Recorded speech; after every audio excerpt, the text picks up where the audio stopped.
자, 오늘은 이 성경에 나와 있는 하나님 말씀을 보겠습니다. 이 성경은 1400년 동안 쓰여진 책입니다. 예수님 오시기 전에 1300년 전부터 쓰여져서 예수님 오신 100년까지 요한계시록까지 해서 1400년 동안 쓰여졌습니다. 이 쓰여지는 기간 중에 40명의 사람을 통해서 쓰였습니다. 그런데 제가 지금 펜이 이렇게 두 가지가 있는데 이 펜으로 제가 썼습니다. 또 이 펜으로 썼습니다. 둘 다 이 펜이 쓴 거죠? 이 펜이 쓴 거죠? 각각 쓴 거죠? 네? 아니죠. 제가 쓴 겁니다. 40명의 사람이 썼습니다만 이 책은 하나님이 쓰신 겁니다. 하나님의 성령으로 쓰신 책입니다. 구약과 신약으로 나눠져 있는데 구약은 오래된 약속입니다. 예수 그리스도 메시아가 오신다는 약속이었고요. 새로운 약속은 오셨던 예수님이 다시 데리러 오신다는 약속입니다. 그래서 구약과 신약이라고 하는데 오늘은 구약에서 굉장히 중요한 부분이 되는 십계명에 대해서 알아보겠습니다. 십계명부터 시작해가지고 쭉쭉쭉 역사적인 이야기를 나눠서 예수 그리스도가 오시는 부분까지 오늘 살펴보겠습니다. 자, 십계명을 주셨습니다. 10가지 계명입니다. 살펴볼게요. 어떤 내용인지. 십계명을 여러분들이 받았으면 어떻게 할 겁니까? 나 그 정도는 지킬 수 있어. 나는 할 수 있어 라고 생각을 하시겠습니까? 이 백성들이 십계명을 너희들이 지키겠느냐 이랬더니 일제히 대답을 했어요. 여호와께서 명령하신 대로 우리가 다 행하리라. 다 할 수 있다. 이렇게 막 자신만만했습니다. 여러분들은 어떻습니까? 하나님 하시는 말씀 다 정말 만족스럽게 순종할 수 있습니까? 오히려 우리는 하나님의 말씀을 지킬 능력이 없습니다. 도저히 가망이 없습니다. 이렇게 고백하는 게 맞지 않을까요? 그죠? 자, 보십시오. 첫 번째 계명입니다. 너는 나 외에 다른 신들을 내게 두지 말라. 너는 나 외에 다른 신들을 내게 두지 말라. 하나님보다 더 소중히 여기지 말라는 겁니다. 그 무엇이라도. 하나님보다 더 소중히 여기는 게 있으면 그게 너의 신이라는 겁니다.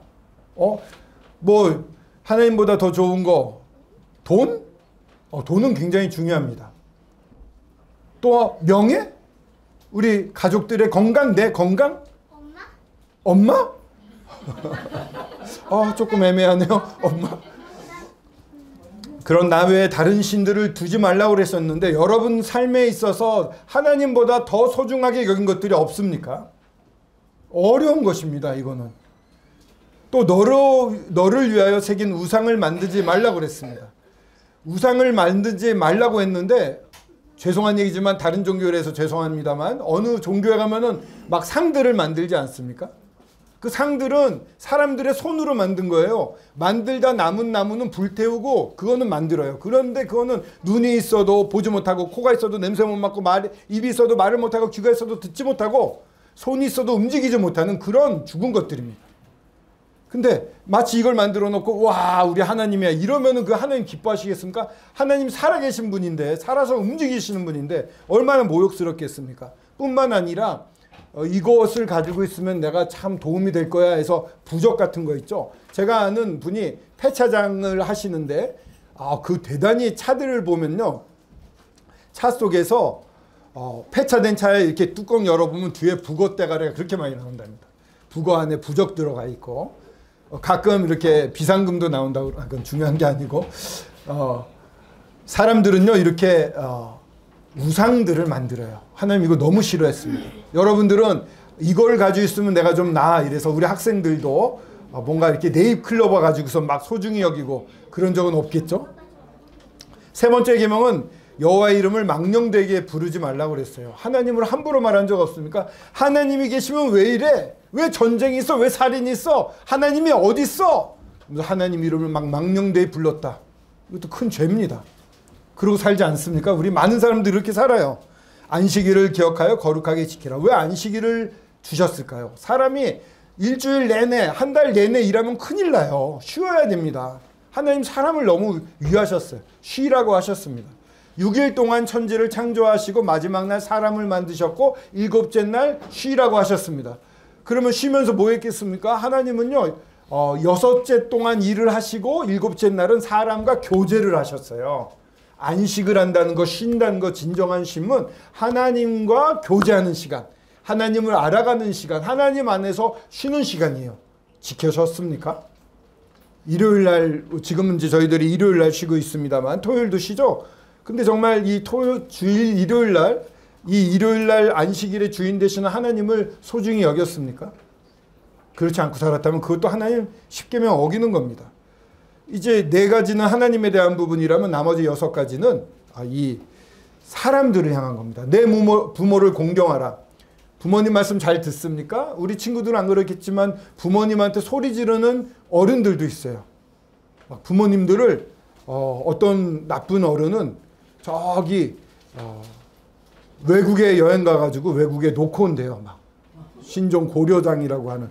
그렇게 부모를 공경하는 사람들이 있어요. 하나님을 무서워하지 않아요. 그런 사람들이 많아요. 여러분들은 어떻습니까? 부모님을 정말 공경하고 계십니까? 살인하지 말라. 나는 사람 죽인 적 없어. 천만에요. 그 형제를 미워하는 자마다 살인하는 자니 살인하는 자마다 영생이 그 속에 거하지 아니하는 것을 너희가 아는 바라. 살인은요, 미워하는 것부터 시작합니다. 갑자기 죽이지 않아요. 저 사람 미워 죽겠어 도저히 못 참겠어 해서 살인을 합니다. 미워하는 마음의 시작이 바로 살인의 시작입니다. 하나님은 마음을 보시는 분이에요. 마음을 꿰뚫어 보시기 때문에 아시는 거예요. 이미 살인했어. 여러분, 살인하지 말라 지키셨습니까? 간음하지 말라. 간음이란 것은 다른 이성과 적절치 않은 성관계를 가지는 걸 말합니다.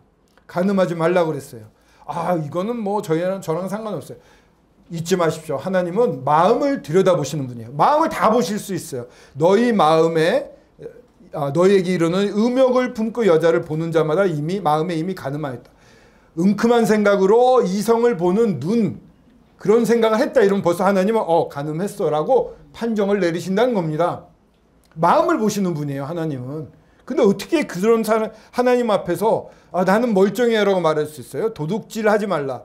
도둑질 해보셨습니까? 저 되게 착해 보이죠? 중학교 때 문방구 가서 이렇게 지우개 같은 거 몇 개 가져오고 뭐 이렇게 제 동생은 좀 비싼 볼펜도 가져오고 네가 더 훌륭하다 이랬는데 평생 도둑질 안 해봤습니까? 짝꿍 거 안 훔쳐봤습니까? 마찬가지로 남의 거 훔치고 싶은 마음 생기면 어떡합니까? 하나님 모르시겠습니까? 내 이웃에 대하여 거짓 증거하지 말라 이렇게 돼 있습니다. 거짓말하면 안 돼요. 자기 불리하다고 자기한테 유리한 말을 해요. 얼마나 위험합니까? 이 9개 구명. 그러면 10째 계명은 뭡니까? 내 이웃의 집을 탐내거나 아내나 남종이나 여종이나 소나 내 이웃의 소유를 탐내지 말라. 남의 거 탐내지 말라고 합니다. 신약에 보면 탐심, 탐하는 마음은 우상 숭배라고 했습니다. 탐심이 들어오면요, 하나님 필요 없어요. 그게 가장 먼저 와요. 모든 걸 다 지배합니다. 그게 우상이 되는 거예요. 여러분들 어떻습니까? 이 10계명 지킬 자신 있습니까? 근데 이스라엘 백성은 지킬 수 있어요. 다 지킬게요. 이랬단 말입니다. 지켰습니까? 아니요. 못 지켰어요. 그래서 율법을 준 거는 못 지킬 걸 왜 주셨을까? 말이 안 되잖아요. 한번 같이 볼까요? 그런즉 우리가 무슨 말을 하리요? 율법이 죄냐? 그럴 수 없느라. 율법은 죄가 아니에요. 율법으로 말미암지 않고는 내가 죄를 알지 못했어요. 지금 들으니까 나도 죄를 졌네. 내 마음속까지 보시다니 나도 많이 죄인이야. 율법을 주시니까 내가 죄인이라는 걸 알게 된 거예요. 율법이 탐내지 말라 하지 아니었다면 내가 탐심을 몰랐을 거예요. 하지 말라 하니까 내가 이걸 원하는 거 보니까 나한테 죄가 있구나. 율법의 행위로는 그 앞에 의롭다 하심을 얻을 육체가 한 명도 없어요. 율법으로는 뭡니까? 죄를 깨닫게 하기 위해서 주신 거예요. 10계명은 지키라고 준 게 아니라 너희들이 못 지키는 걸 알고 그러니까 주님 앞에 엎드려라. 하나님께 도움을 구해라 해서 주신 게 10계명이란 거예요. 이렇게 대답을 해야 되는 거예요. 과연 우리는 하나님의 말씀 지킬 능력이 없습니다. 도저히 가망이 없습니다. 이렇게 고백을 해야 되는 겁니다.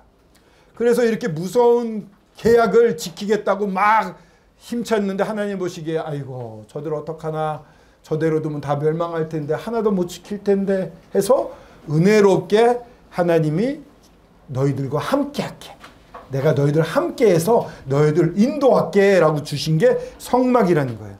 성막은 이 시내산에 와서 9개월째 완성이 되는데 이렇게 하나님이 거하시는 집이에요.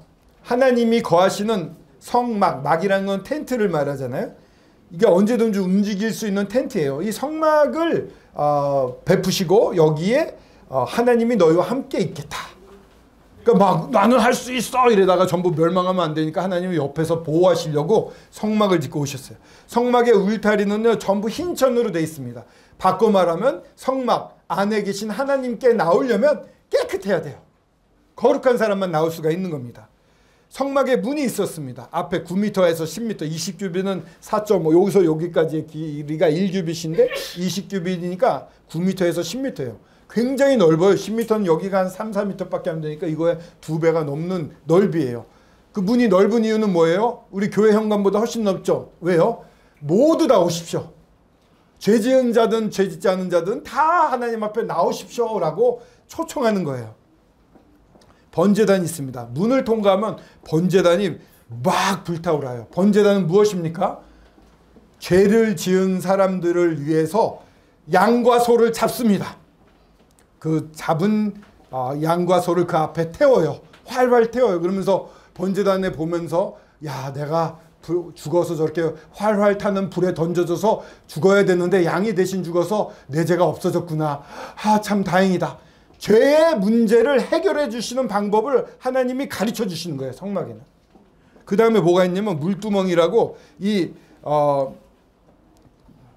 포인트 요렇게 요 앞에 이게 번제단이잖아요. 번제단 뒤에 물두멍이 있었어요. 물을 이렇게 담아 놓는 거였습니다.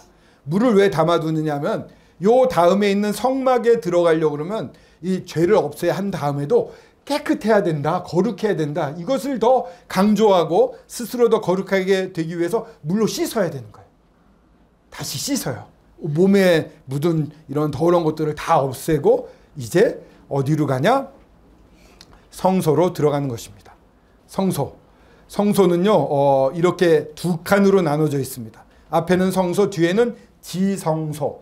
거룩해 더 거룩한 성소란 뜻이에요. 성소, 거룩한 장소, 지성소. 그 위에는 새 중에 이러한 막이 채워졌고 맨 위에는 붉은 해달의 껍데기로 만들어서 위에서 볼 때는 볼품이 없었어요. 근데 그 안에는 너무 눈부신 하나님의 영광이 그 안에 가득 차 있었습니다. 성소에 들어가면 그 앞에 이 등대와 떡상과 분향단이 있습니다. 이게 등대고요. 이게 떡상이고 이게 분향단입니다. 자, 등대는 무엇을 할까요? 등대는요. 이거는 하나의 금을 다 이렇게 두들겨 가지고 7개를 이렇게 기둥을 만들어서 7불을 갖다가 붙일 수 있게 했어요. 한 금으로서 다 두들겨서 만들었어요. 우리는 하나님과 하나라는 것을 나타내기도 합니다. 그리고 하나님과 하나로서 빛을 발하는 이런 하나님의 영광을 말하기도 합니다. 자, 이것을 통해서 이 어두운 곳에 빛이 비춰집니다. 진실의 빛, 진리의 빛이죠. 진설병상이라고 요 앞에 있는 거는 상인데 거기에 떡이 몇 개죠? 12개가 있습니다. 12지파를 나타내는 떡. 내가 너희를 풍족히 하겠다. 너희의 모든 걸 채우겠다라는 하나님의 약속이 이 안에 있습니다. 그 다음에 또 있죠. 분향단이 있습니다. 이거는 가운데 있는데 향을 올리면서 마치 저희들의 기도를 받으시는 하나님, 저희들의 기도를 의미하는 거예요. 기도를 받으시는, 기도를 받으시겠다. 내가 세상을 비치겠다. 너희들을 풍족히 먹이겠다. 너희들의 기도를 듣고 내가 흠양하겠다. 만족하겠다. 이런 겁니다. 근데 이 아까 말했던 것과 같이 요 성소와 지성소 사이에는 뭐가 있었냐면 휘장이 있었습니다. 휘장은 이렇게 두꺼워요. 사람이 손으로 다 떴어요. 이렇게 두꺼운데 너무 두껍기 때문에 사람이 어떻게 찢을 수도 없어요. 두꺼운 휘장으로 막아놓고 들어갈 때는 밑으로 이렇게 들치고 들어갔습니다. 휘장은 왜냐하면은 이 지성소라는 곳은 이 뒤쪽에 있는 게 지성소인데 이 지성소는 하나님이 항상 임재하신 하나님의 늘 계신 곳이에요. 사람이 이 몸을 갖고 죄를 갖고 하나님 앞에 가면 어떻게 돼요? 다 죽어요. 너무 거룩해가지고 남지를 않아요. 자, 이 방이 깜깜해요. 깜깜한데 불이 확 켜졌다 이러면 어둠이 어디 가죠? 없어지죠. 싹 없어집니다. 죄가 하나님 앞에 가면 싹 없어져요. 그냥 그 자리에서 죽어버립니다. 소멸되어 버립니다. 그래서 하나님 임재하신 곳에 사람이 함부로 들어가면 죽어요. 그래가지고 이렇게 지성소 안에는 그 앞에 보시는 바와 같이 두꺼운 휘장을 놓았어요. 너희들이 들어오면 죽으니까 죽지 않게 보호해 주시는 거기도 돼요. 지성소에 들어가는 건 지성소에는 1년에 딱 한 번만 들어가요.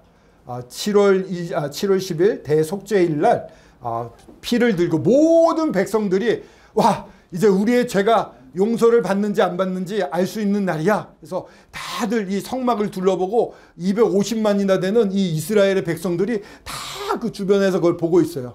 그러면 대제사장이 피를 들고 이 지성소 안에 들어가요. 그 중에 한 명이라도 회개하지 않고 나는 죄라도 괜찮아 이런 사람이 있으면 이 지성소에 들어갔던 대제사장이 어떻게 돼요? 죽어요. 근데 그 피를 들고 가서 하나님 앞에 드리는데 모든 사람이 회개하고 깨끗하게 하면 이 사람은 죽지 않고 나올 수가 있어요. 근데 이 대제사장 옷에 방울이 붙어 있었어요. 딸랑딸랑딸랑. 그러니까 다들 귀 기울이는 거야. 딸랑딸랑딸랑딸랑. 제사장이 아직 안 죽었네. 살았네. 우리 죄를 용서해 주십시오. 주님. 한 명이라도 죄 용서 안 받는 사람 없게 해주세요. 주님. 하면서 막 기도할 때 대제사장이 들어가서 이제 피를 뿌리고 용서함을 받고 나오는 거예요. 나와서 사람들 앞에 딱 나오면 사람들이 우와 우리 죄가 용서함을 받았어. 다행이야. 감사합니다. 이렇게 하나님 앞에 찬양을 드렸습니다. 이 지성소는 그렇게 중요한 곳입니다. 지성소 안에 들어가면 세 가지가 있어요. 이 안에도 언약궤라는 게 있습니다. 언약궤 세 가지라기보다 언약궤라고 하는데 이거는 이 궤 안에 뭐가 들어있냐면 이 십계명 돌판과 아론의 쌍난 지팡이 만나 이런 걸 넣었어요. 하나님의 기적, 하나님의 은혜를 나타내니까. 언약궤 위에는 이 그룹이라는 천사가 둘이 이렇게 날개를 펴서 밑을 내려다보고 있었어요. 뭘 내려다보냐면은 그 밑에는 뭐가 있냐면 속죄소라고 하는 것이 있는데 여기는 정말 하나님이 모든 죄를 속해주는 용서해 주시는 대가를 지불하고 속이라는 것은 대가를 지불하고 없애다 이런 뜻이 사오다 이런 뜻이 있어요. 죄를 어떠한 대가를 지불하고 다 용서해 주시는 그런 장소다.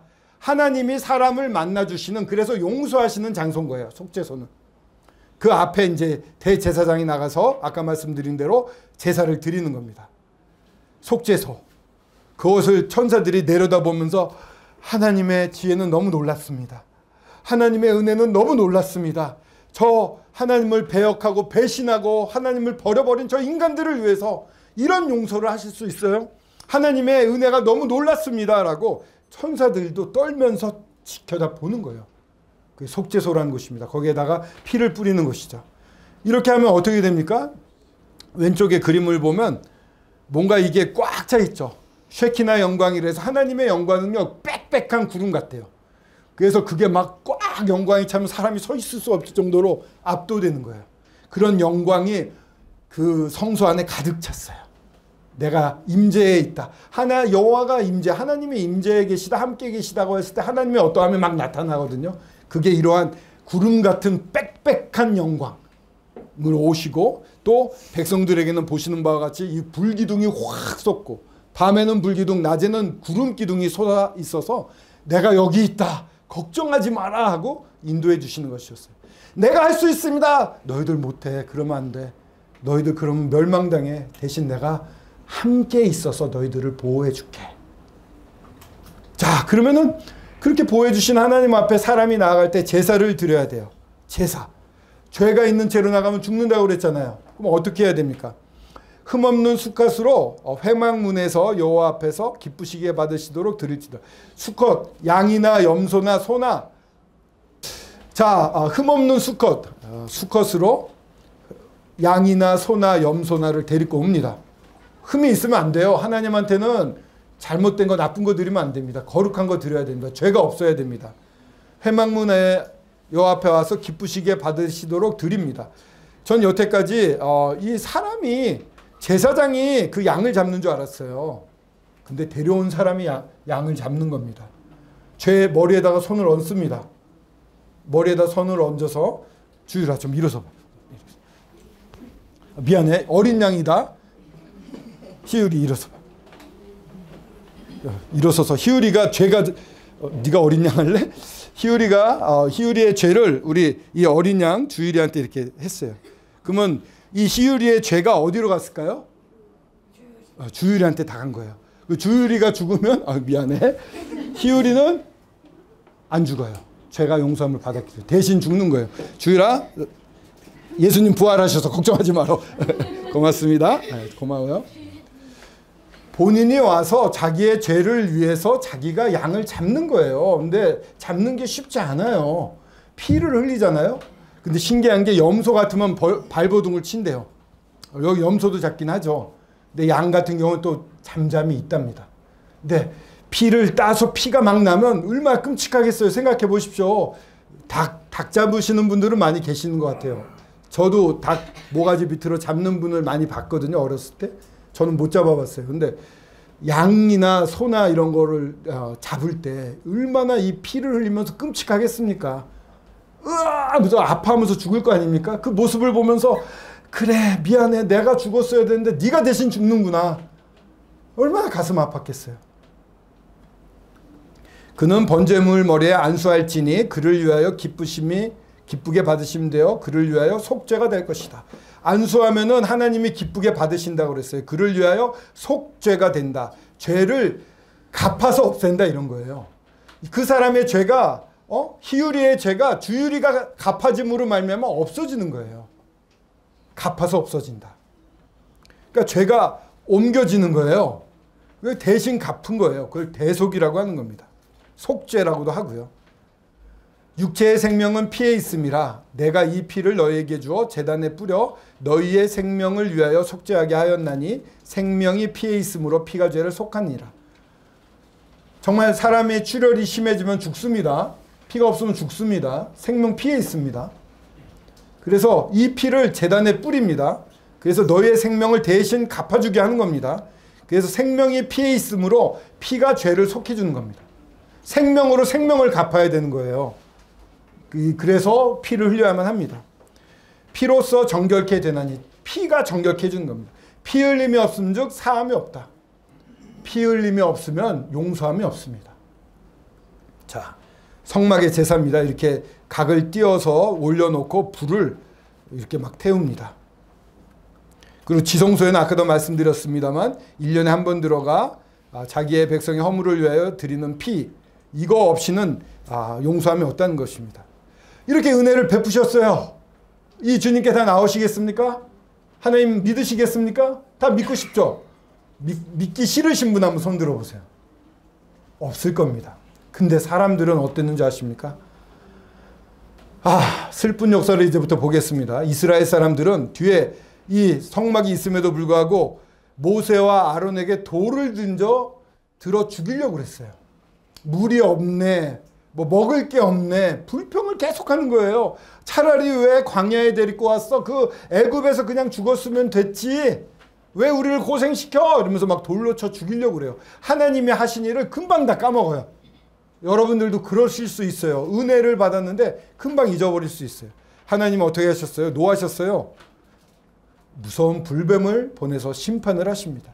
원망하는 사람한테 하나님은 심판하십니다. 그 불뱀이 와서 사람들이 막 죽어가는 거예요. 백성이 모세한테 막 말했어요. 우리가 여호와 당신을 향하여 원망함으로 범죄하였습니다. 회개해요. 내가 잘못했어요.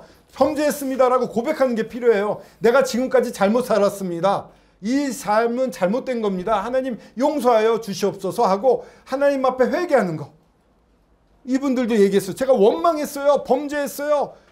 그래서 여호와께 이 뱀들을 우리에게 떠나게 해주세요 하고 하나님 앞에 기도했을 때 이게 바로 회개고, 그러자 모세가 놋뱀을 만들었어요. 놋으로 만든 뱀을 만들었어요. 이렇게 들었습니다. 놋뱀을 이렇게 들었어요. 그러면은 하나님이 베푸시는 구원의 방법입니다. 놋뱀을 들었고 이걸 보라고 했습니다. 사람들 어떻게 생각했을까요? 무슨 뱀에 물렸는데 그걸 봐! 약을 갖다 줘야지. 그죠? 치료를 해줘야지. 모세는 이걸 보라고 그랬어요. 하나님이 이걸 보라고 그랬어요. 여러분들은 어떻게 하시겠습니까? 하나님이 모든 것의 시작이자 끝입니다. 하나님이 절대적인 주권자를 가지신 분입니다. 하나님의 음성을 들어야 됩니다. 순종해야 됩니다. 우리가 하나님 말씀 안 듣고 불순종했어 이랬잖아요. 그럼 순종해야죠. 하나님이 이거 봐라 이랬는데 봐야잖아요. 하나님의 방법을 제시할 때 하나님 길로 가야 돼요. 내가 곧 길이요 진리요 생명이니 나로 말미암지 않고는 아버지께로 올 자가 없다. 예수님 말씀하셨어요. 나로 말미암지 않고는 아버지께로 갈 자가 없다고 그러는데 사람들이 예수님을 구하지 않고 다른 방법을 생각해요. 내 생각에는 치료를 받으면 나을 수 있어. 내 생각에는 이 종교를 믿으면 나을 수 있어. 나는 이 종교 믿을 거야. 내 힘으로 갈 거야. 다 안 돼요. 노뱀을 보라 이러면 봐야 돼요. 요 앞에 보면은 이 노뱀을 본 사람들은 살아났지만 안 본 사람은 죽어가고 있어요. 하나님의 방법을 따라야 됩니다. 이게 순종입니다. 감사합니다. 근데 그 다음에 이제 예수님이 하나님이 이 가나안 땅을 정복하라고 그랬어요. 여호수아가 앞장서 가지고 가나안 땅을 막 정복을 했어요. 근데 다 정복이 끝났을까요? 다 못했고요. 여호수아와 하나님을 아는 사람들이 죽은 다음에 어떻게 돼요? 사사시대가 와서 모르는 사람, 하나님을 모르는 사람, 경험해보지 못한 사람들 오니까 또 자기 멋대로 살기 시작하는 거예요. 우상신을 섬기고. 그렇게 막 자기 멋대로 사는 사람들이 나타났어요.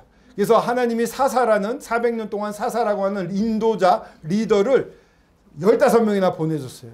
근데 늘 이랬어요. 죄를 막 져요. 그럼 불뱀을 보내듯이 하나님이 또 심판을 하세요. 그럼 잘못했어요 하고 회개를 해요. 하나님 건져주세요. 한 번만 하면 되잖아요. 근데 또 잊어버려요. 또 이방신 섬기고 자기 자식을 막 우상의 제물로 불로 드리고 왜 그런 짓을 할까요? 도대체. 내가 배불리 먹고 싶어. 건강해지고 싶어. 내 나라가 커지면 좋겠어. 이러면서 사람들이 욕심을 부리는 거예요. 세상 사람들하고 너무 비슷하죠. 하나님의 은혜를 입었어도 그렇게 살 수가 있는 건데 그렇게 막 죄가 심해져서 하나님 무시하고 살면은 하나님이 심판하세요. 옆에 나라들이 쳐들어오게 해가지고 다 노예 삼고 자기 엄마, 자기 아빠, 자기 동생, 자기 아들, 딸 전부 팔려가요. 종으로. 끔찍한 고생을 해요.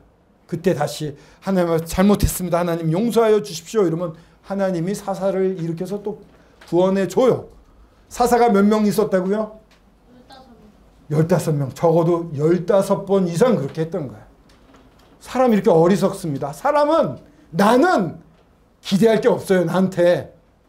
정말 죄인이에요. 뼛속까지 죄인이에요. 나를 기대할 수가 없어요. 이제 사사들 말고 왕을 세워달라고 그러니까 하나님이 또 섭섭했어요. 사람이 아니라 나를 믿고 나를 따르라 이렇게 말했는데 이스라엘 사람들은 왕을 주세요. 왕을 주면 왕국이 돼가지고 더 우리가 힘이 세질 것 같아요. 외국에 침략을 안 받을 것 같아요. 막 이런 거예요. 아니 그게 침략받는 이유가 죄를 졌기 때문에 침략받는 건데 그것만 보고 우리 왕을 달라고. 야 왕이 오면은 너희들 백성들 네 아들들 데려다가 군대에서 징집시키고 너희들 세금 내야 되고 힘들어. 그래도 좋으니 주십시오 이러는 거예요. 왜 이렇게 고집이 셉니까 사람들은. 내 자신은 너무나 사람을 보십시오. 너무 고집이 세요. 하나님 말해도 계속 멀어져 가요. 왕들을 세웠어요. 좋은 왕도 있었지만 나쁜 왕이 훨씬 많았어요. 점점 하나님으로부터 멀어져요. 선지자들을 보냅니다. 이러면 안 돼. 예레미야나 막 이런 사람들 톱으로 썰어 죽였대요. 돌로 쳐 죽이고 선지자들을. 더 나빠졌어요. 더 나빠졌어요. 하나님이 도저히 그냥 둘 수가 없어요. 그래서 예수님 오시기 722년에 북이스라엘은 저기 아수르라는 외국의 커다란 민족들이 쳐들어와서 다 포로로 끌고 갑니다. 멸망해버려요. 나라가 없어져 버립니다.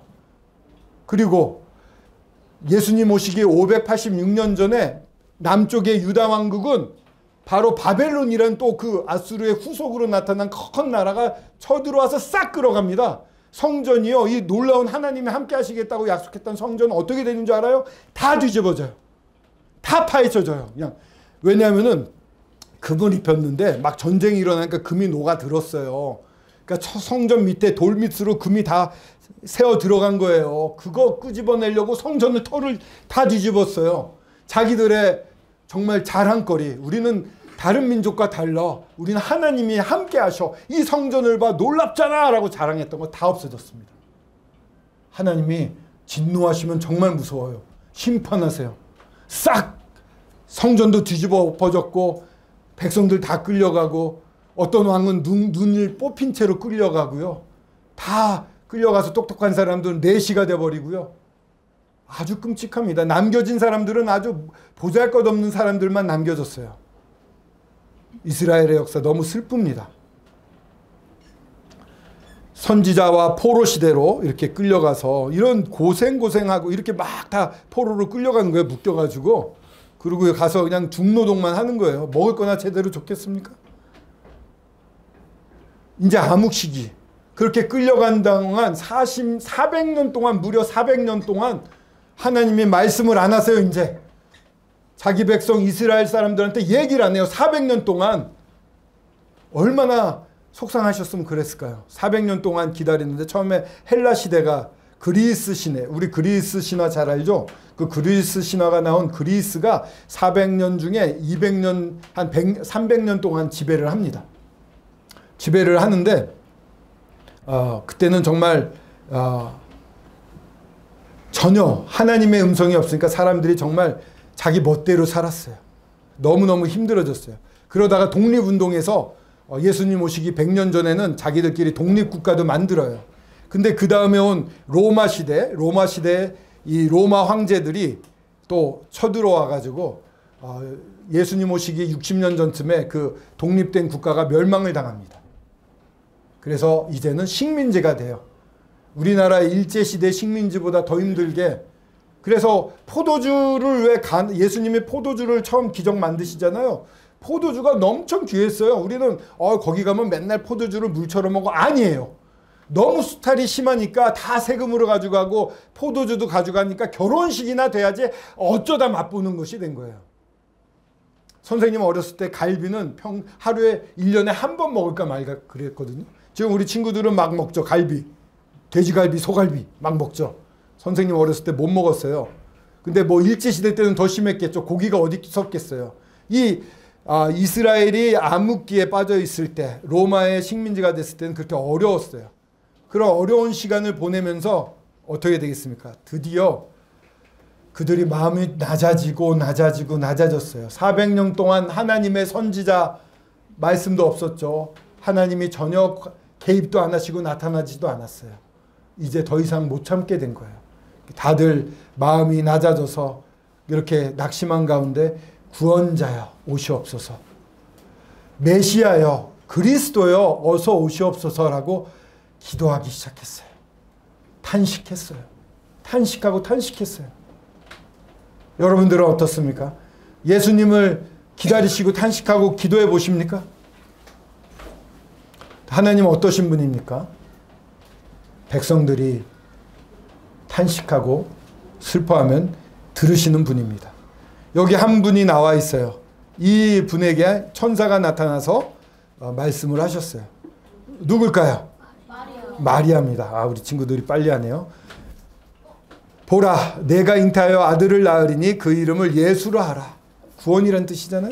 그가 큰 자가 되고 지극히 높으신 이의 아들이라 일컬어질 것이요 주 하나님께서 그 조상 다윗의 왕위를 그에게 주리라. 그들이 기다리던 왕, 또 지극히 높으신 하나님의 아들, 모든 것을 다 지배하실 큰 자가 되셔서 오실 거다라고 가브리엘이라는 천사가 마리아에게 말했어요. 근데 문제는 마리아는 결혼해 본 적이 없어요. 남자랑 관계를 가져보지도 않았어요. 남자를 알지 못하는데 어찌 이런 일이 일어납니까? 어떻게 제가 임신할 수 있겠습니까? 어떻게 아들을 낳을 수 있겠습니까? 그때 하나님 천사가 이렇게 말합니다. 성령이 내게 임하시고 지극히 높으신 이의 능력이 너를 덮으시리니 그러므로 나실 바 거룩한 이는 하나님의 아들이라. 남자 없이 처녀가 예수님을 그 하나님의 놀라운 능력으로 임신할 수 있게 하고 낳게 하실 거라고 약속을 하셨습니다. 그러면서 하신 말씀이, 친족 엘리사벳이 있는데 침례 요한 있죠. 침례 요한이 먼저 태어나요. 6개월 정도. 6개월 전에 이미 아이 낳지 못한다고 하는 할머니가, 막 80, 90된 할머니가 임신을 했어요. 기적이 아닙니까? 대저 하나님의 모든 말씀은 능하지 못하심이 없느니라. 하나님의 말씀은 능하지 못한 게 없습니다. 하나님의 말씀을 우리가 변화를 입는 겁니다. 마리아가 어땠을까요? 그래도 좀 못해요 이랬을까요? 그 당시에 그 당시에 사람들이 바라던 거는 메시아가 온다. 메시아가 우리를 구하러 올 것이다. 이러한 소문이 돌고 있었대요. 그래서 구문에 의하면, 전해지는 말에 의하면 많은 처녀들이 나를 통해 메시아가 나으면 좋겠다 이런 얘기들을 하기도 했답니다. 그런 기대가 있었어요. 메시아가 오시기를. 마리아가 이렇게 순종을 합니다. 마리아가 이르되 주의 여종이오니 저는 여종입니다. 말씀대로 내게 이루어지이다 하며 천사가 떠나간. 우리 하나님 앞에서 이런 마음 너무나 소중합니다.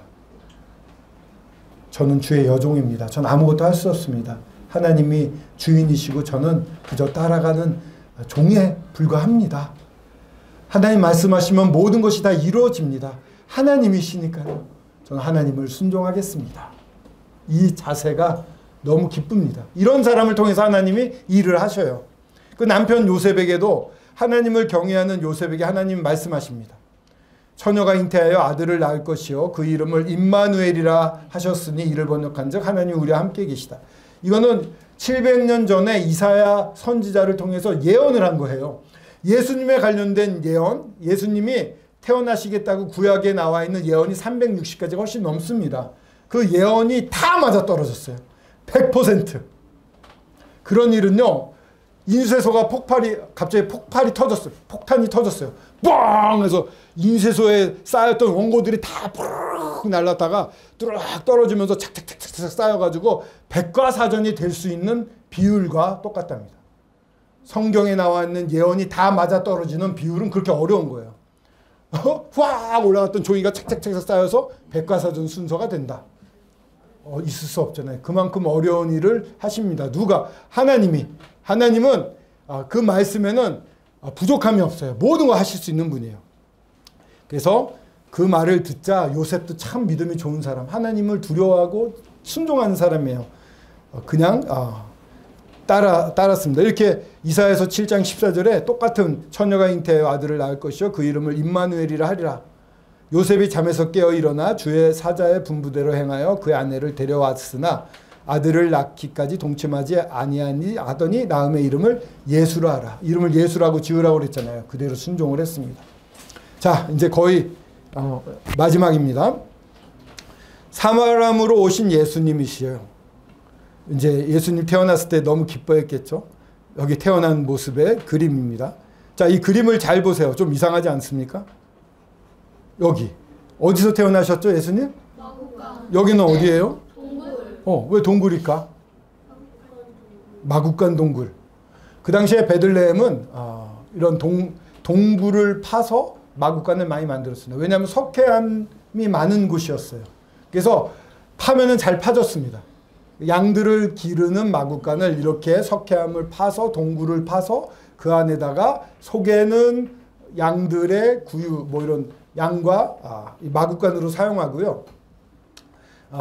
또 그 당시에 이 구전, 성경에는 없습니다. 이런 말이 이어져 내려오는 얘기를 말씀드리는데, 사람이 죽으면요, 그 당시에는 굉장히 부정하게 봤습니다. 시체를 만지면은 뭐 일주일 동안 격리돼야 되고 막 그랬어요. 그래서 부정한 것이라 집에 들이지 않았습니다. 그럼 어떻게 처리를 해야 되잖아요. 이런 동굴 앞에 사람을 쌀 보자기와 사람을 쌀 이렇게 시체를 놓을 이런 대를 만들어 놓은 곳이었어요. 그런 것이 있는 마구간이었다. 이런 전승이 있습니다. 예수님이 태어나셨을 때 마구간에서 여관에서 태어날 줄 알았는데, 여관에 태어난 게 아니라 임신한 상태에서 가다가 여관에서 머물려고 그러는데 다 쫓겨났잖아요. 자리가 없어서. 결국 이런 데 오신 거거든요. 아기가 태어났어요. 천 같은 게 없는데 어떻게 했을까? 그 시체를 쌓으려고 준비해놨던 천을 태어난 아기한테 두른 것이 아니냐. 이런 내려오는 말이 있습니다.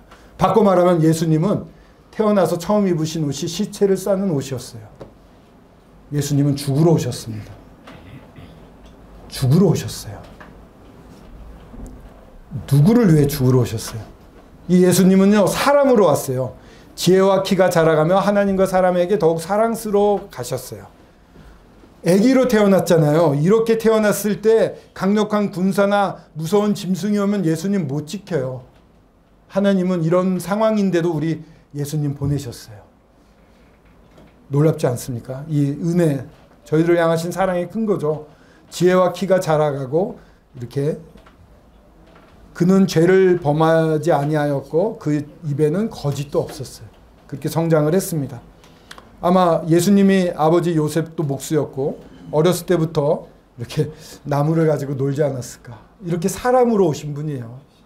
예수님 이러면 너무 엄청나게 나는 뭐든지 할 수 있어. 난 능력가야. 이렇게 아주 의리의리한 분으로 오신 분이 아니라고요. 우리랑 똑같은 우리 주율이 한번 일어서 봐. 다시 한번. 우리 주율이 이런 과정을 거친 거라고요. 주율이 과정. 주한이 그 형 한번 일어나 봐요. 주한이 요런 주율이가 주한이처럼 되고 점점 커서 30살이 된 거예요. 고맙습니다. 예수님이요, 그냥 우리가 만들어낸 분도 아니고요, 능력으로 와서 하나님처럼 너무 센 분으로 오신 분도 아니고, 이런 어린아이로 오셔가지고 자라나서 우리와 똑같은 몸을 입고 사셨던 분이라고요. 근데 우리가 아직 믿지 않고 죄인 되었을 때 그리스도께서 우리를 위하여 죽으심으로 하나님께 우리에 대한 자기의 사랑을 확증하셨어요. 우리를 위하여 죽으셨어요. 여기 나를 넣어야 돼요. 나를 위하여 죽으심으로 하나님께서 나에 대한 자기의 사랑을 확증하셨어요. 한번 여기 우리라는 곳, 그리고 우리가 여기 3번 나오죠. 우리 나로 바꿔서 한번 읽어보겠습니다. 시작. 내가 아직 죄인 되었을 때 그리스도께서 나를 위하여 죽으심으로 하나님께서 나에 대한 자기의 사랑을 확증하셨느니라. 로마서 55장 8절 말씀입니다. 사람에게 기대하지 마십시오. 내 자신에게도 기대하지 마십시오. 이스라엘의 역사를 보십시오. 그 놀라운 십계명도 주시고 성막도 주시고 함께 하시고 그랬는데 점점 더 타락해 갔습니다. 너무 힘들어할 때 예수 찾아오십니다.